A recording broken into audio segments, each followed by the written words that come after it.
When people think of communication, they think of conversation, a chat you're having with a friend, you opening up about your feelings to your spouse, or you even forming an employer or your place of education about a situation that's happening in your professional or personal life.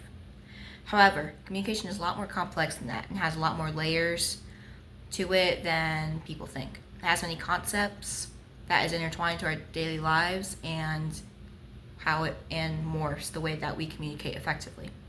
Hi, my name is Haley Chamberlain, and I will be discussing two of these concepts. One, your social media presence, and the other, your levels of perception. Your social media presence, despite what people think, plays a big factor in how you communicate and a big factor in how people view you. Your digital footprint, before now, I knew that it affected the way people saw me, the way that I communicated, but I've always been good with separating it. However, it can still affect me in the long run if I'm not careful with what I say or what I post. Because even if it's the smallest little thing, the smallest little action, people can trace it back to me or to you.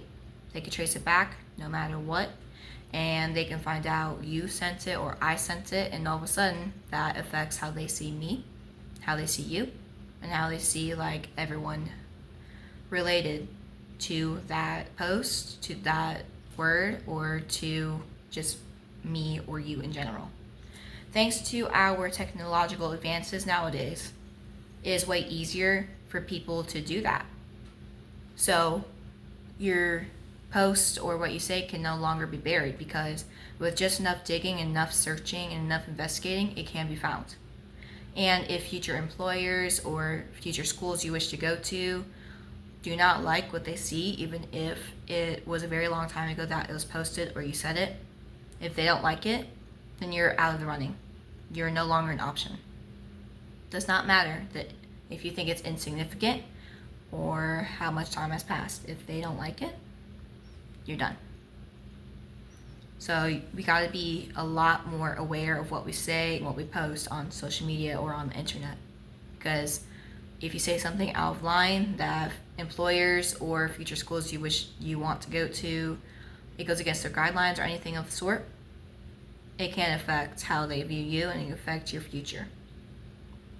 Moving along, we have levels of perception.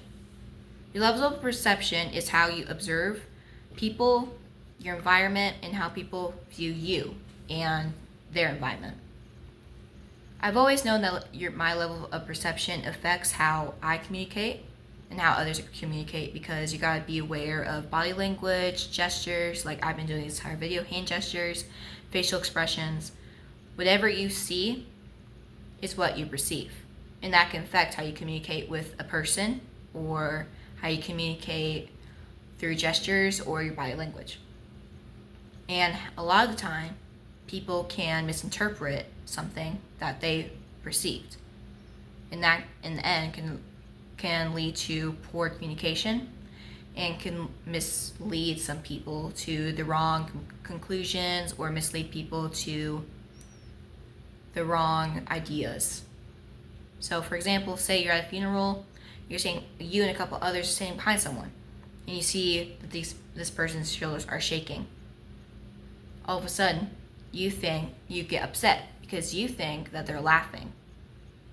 And other people around you, they see your reaction, they see the person, and they get the same concept. Suddenly, they're upset too. And because of this, you confront the person, and it turns out the person was just crying. Because of your miscommunication and your poor perception skills, you created an environment that was even worse than what was already made, because it was a funeral, and all of a sudden the environment is way more negative and way more daunting than it was before, because you miscommunicated and you observed something that wasn't meant to be that observation. So you have to be very careful with what you perceive. You gotta double check, and you gotta make sure and look out for any other clues or hints of what that person actually is meaning through their body language, their gestures, and their facial expressions, because not everything is is A, B, C, that order. Because some people, their facial expressions, the way they make it, can mean something entirely different than what you think. So you gotta be aware, and you gotta make sure your capabilities of perception and your abilities in observation are high up there. Not super high, but high enough where you are wise enough to realize if something is that thing that you are thinking, or else it can lead to a big situation and no one wants to deal with something like that. In conclusion, these two concepts of communication are pretty important regarding our day-to-day lives and our future in today's world. Our digital footprint, no matter how small the action and no matter how small the post or whatever you say, can deeply affect my and your future, thanks to the current technological advances that have been made today in the last decade. And our perceptions levels affect how we perceive another person's own communication and gestures, which a lot of the time can end up backfiring. And we do not want that. We want to make sure our perception levels are high up and we're not causing any unnecessary communication issues. From this moment forward, although I'm already acutely aware of my communication skills and habits, and I've already been labeled as a good communicator or listener, I will be involving these concepts more thoroughly into my day-to-day life, because while I am not personally very internet oriented, I still have to be more aware of what I say, because it can, again, be traced back to me if I say something that's a little too outlandish or something that's a little too out of the box.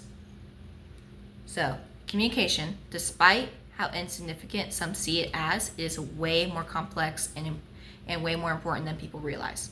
It has concepts and layers to it that not many are aware of in this world, that to the point that it causes a lot of issues.